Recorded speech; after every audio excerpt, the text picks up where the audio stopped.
ख्वाहिशों से ही नहीं गिरते फूल झोली में, ख्वाहिशों से ही नहीं गिरते फूल झोली में, करम की शाख को हिलाना होगा। कुछ नहीं होता कोसने से अंधेरे को, अपने हिस्से का दिया हमें खुद ही जलाना।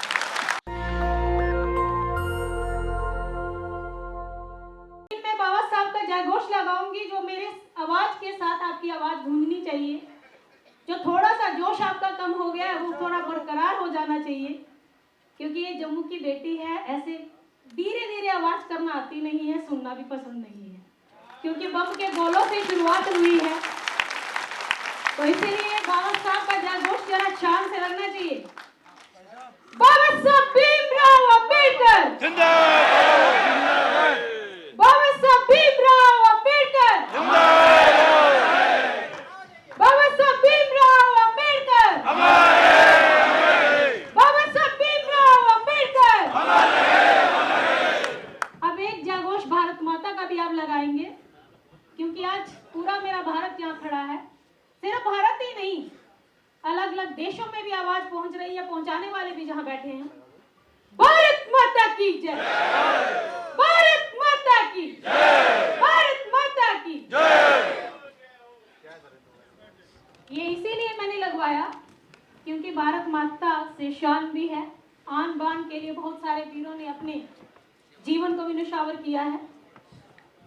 लेकिन आज एक बात कहना चाहूंगी, हालांकि आज समय कम था, मुझे जाना था, इसीलिए मैंने कहा कि मेरा ही आप उद्बोधन पहले करवा दीजिए, क्योंकि जगह जगह प्रोटोकॉल भी रहता है। तो मैं कभी नहीं चाहती हूँ कि मेरी वजह से कोई परेशान हो। हम क्योंकि बाबा साहब के संतान है, हम परेशान करना नहीं जानते हैं।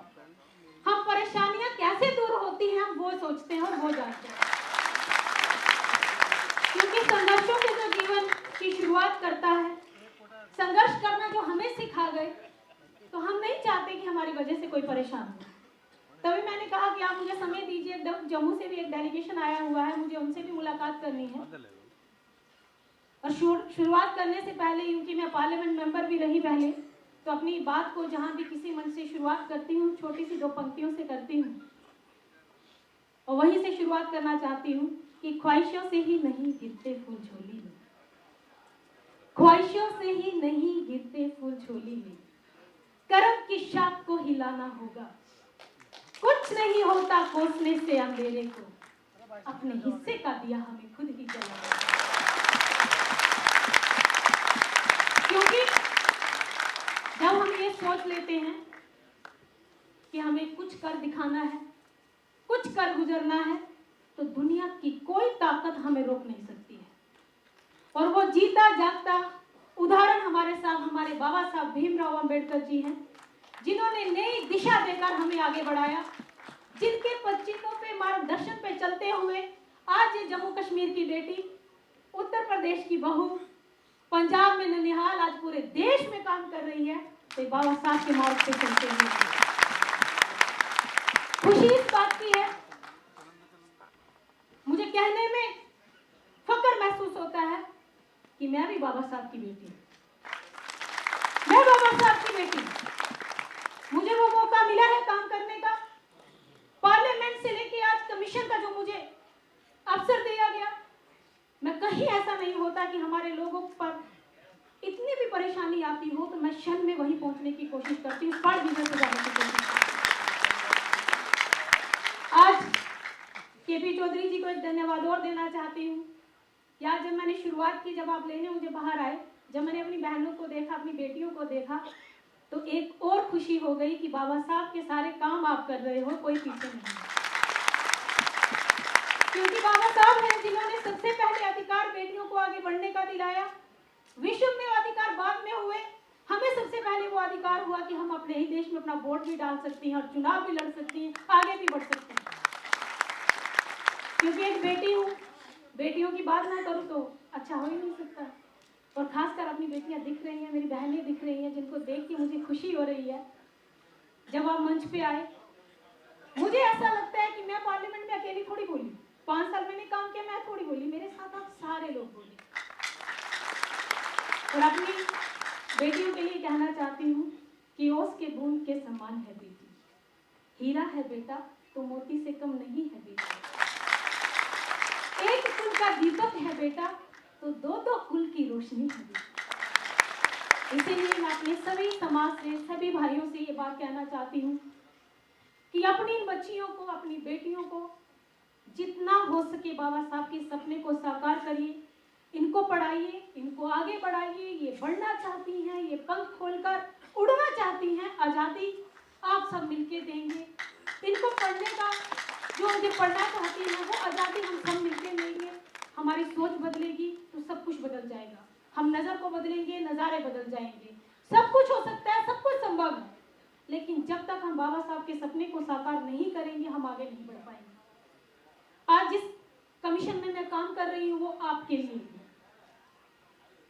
अब 1 साल हो गया मुझे काम करते करते, बहुत सारे नए नए अनुभव हो रहे हैं। मैंने 2010 से अपनी राजनीति की शुरुआत की। जम्मू से हल्का फुल्का रहता था, कॉलेज टाइम में, यूनिवर्सिटी में भी बाबा साहब के हर कार्यक्रम में, जहाँ भी कार्यक्रम होते थे मैं जाती थी अपने जम्मू की तरफ से। ऐसे बचपन में शाखा भी मैंने की हुई है, लेकिन बाबा साहब के हर कार्यक्रम में, रविदास जयंती में, हर उसमें मैंने पार्टिसिपेट किया, भाग लिया। खुशी इस बात की है कि आज वही अनुभव मेरे काम भी आ रहे हैं। ब्लॉक प्रमुख से लेके सांसद तक, आज कमीशन तक का रास्ता तय करते करते 1 साल का जो अनुभव मुझे हुआ, कहीं ना कहीं कुछ ना कुछ हम लोगों को अपने आप में एक बदलाव करना होगा। आज हम यहाँ पे बैठे हैं, जगह नहीं थी। अभी हमारे रूपचंद भी ये बात कह के गए थे, रूपलाल जी, जगह नहीं थी, दिल में जगह होना चाहिए, ये बड़ी बात है। जब मैंने देखा कि कुछ जगहों पे ऐसे होता है कि कुर्सियां खाली रह जाती हैं, भरने के लिए लोगों को बुलाना पड़ता है, लेकिन जहां का मंजर ऐसा है, कुर्सियां कम पड़ गई लेकिन बैठने वाले बहुत ज्यादा। ये दर्शाता है कि हमारे में सब में एकता है, हम एक होकर आगे बढ़ सकते हैं। लेकिन मुझे कष्ट इस बात का होता है कि जब लोग मेरे पास कमीशन में आते हैं, मैं रिव्यू मीटिंग के लिए अलग अलग बैंक में जाती हूँ, LIC में भी मैंने, अभी बिहार में भी मैंने किया है, इंश्योरेंस का भी किया है। लेकिन जब अपने लोग अलग अलग एसोसिएशन में आते हैं, एक ही बैंक के 4-4 एसोसिएशन, वहाँ हम लोगों को कठिनाई आती है। मैं आप सबसे निवेदन करना चाहती हूँ, प्रार्थना करना चाहती हूँ कि आप सब जानते हैं कि बाबा साहब का एक ही सपना था। वो सपना आप भी जानते हैं, मुझे बताने की जरूरत नहीं होनी चाहिए। बाबा साहब का एक ही सपना रहा कि आप संगठित बनिए, संगठन में रहिए, शिक्षा ग्रहण करिए, आगे बढ़िए। हम संघर्ष भी तब करेंगे, शिक्षा भी ग्रहण तब करेंगे जब हम संगठित रहेंगे, संघर्ष करेंगे, संगठन में चलेंगे। लेकिन जब हम लोग संगठन में नहीं है तो दूसरे को उसको तोड़ने में आसानी होती है।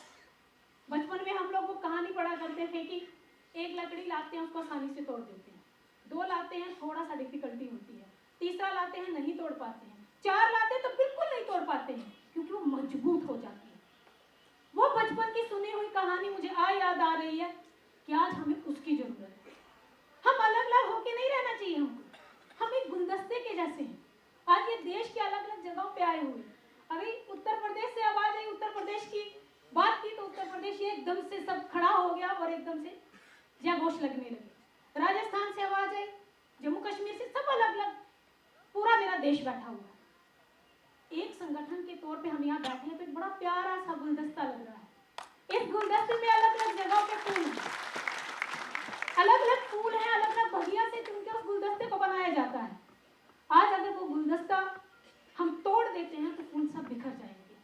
और मैं कभी नहीं चाहती हूँ कि बाबा साहब के सपने को हम ऐसे बिखरने दें, और उसको जोड़ने का काम सिर्फ और सिर्फ आप कर सकते हैं। संघर्ष आप कर रहे हो, सब कुछ आप कर रहे हो, लेकिन जब हमारे पास अलग अलग होके आते हो तो वो सबसे ज्यादा कष्ट मुझे होता है। मैं कैसे समझाऊं, कैसे मैनेजमेंट को हम बात करें। वो यही कहते हैं कि अरे मैडम एक एसोसिएशन मेरे पास रहता है, दूसरा चला जाता है, तीसरा कोर्ट में चला गया। मैं जिस मुद्दे के लिए लड़ रही हूँ, जिसके लिए लड़ रही हूँ, जो आपके काम के लिए मैं लड़ रही हूँ, मेरा काम अधूरा रह जाता है। लेकिन अपना अनुभव शेयर जरूर करूंगी कि मुझे खुशी है, अभी लास्ट में हम जब बिहार गए, मैंने सभी से, जब वहाँ एक रिव्यू मीटिंग हुई, खुशी इस बात की है कि एसोसिएशन 3 आए मेरे कमरे में, लेकिन जब बाहर गए तो वो एक एसोसिएशन के रूप में जब उन्होंने बाजू बंद करके, मुट्ठी बंद करके मेरे साथ सबने एक होके एक हाथ के हाथ मिलाकर जब फोटो खिंचाई तो दिल में सुकून हुआ कि जिस मकसद से कमीशन आया है, कमीशन सफल हो गया। ये मेरे लिए सफलता की बात है। बहुत सारे लोग हैं, अनुभवी हैं, मेरे से बड़े भी हैं, मैं बड़ों से अनुभव भी लेना चाहती हूँ, उनसे सीखना भी चाहती हूँ, मार्गदर्शन भी चाहती हूँ। लेकिन आज देश के प्रधानमंत्री जी को धन्यवाद देना चाहती हूँ कि आज आपकी इस बेटी को, उत्तर प्रदेश की मैं बहू हूँ, जम्मू कश्मीर की बेटी हूँ, और पंजाब में जो आए उनको मामा भी कह सकती हूँ, नानू भी कह सकती हूँ, बुजुर्ग हैं तो वीर जी भी कह सकती हूँ, ऐसे पूरा देश मेरा है। लेकिन अगर इस देश की बेटी को अगर आज मौका दिया तो कुछ तो काबिलियत देखी होगी आपकी इस बेटी में कि आज उन्होंने मुझे ये दायित्व दिया। आज हर जगह भी ये बात करती हूँ कि हर सरकार जो काम करना चाहती है वो आपके लिए काम कर रही है, लेकिन उसका बेनिफिट कैसे उठाना है वो आप पे निर्भर करता है। बहुत सारी योजनाएं चलती हैं जिसपे आपको अभी पता भी नहीं होगा, लेकिन अभी हम एक अवेयरनेस कैंप चला रहे हैं, अभी हम शुरुआत कर रहे हैं उसकी। मैं जगह जगह हर स्टेट में जाने वाली हूँ, उसको लेके एक बुकलेट भी हमारी छप रही है जिसमें वो अवेयरनेस कंपनी होंगे और जिसका सहयोग सरकार भी करती है, और उसको हम कैसे ले सके, अपने लोगों को कैसे मजबूत कर सके। स्टैंड अप इंडिया के तहत भी हमारे लोगों के पास बहुत सारे ऑप्शन हैं, लेकिन बहुत सारे लोगों के पास पहुंचा ही नहीं।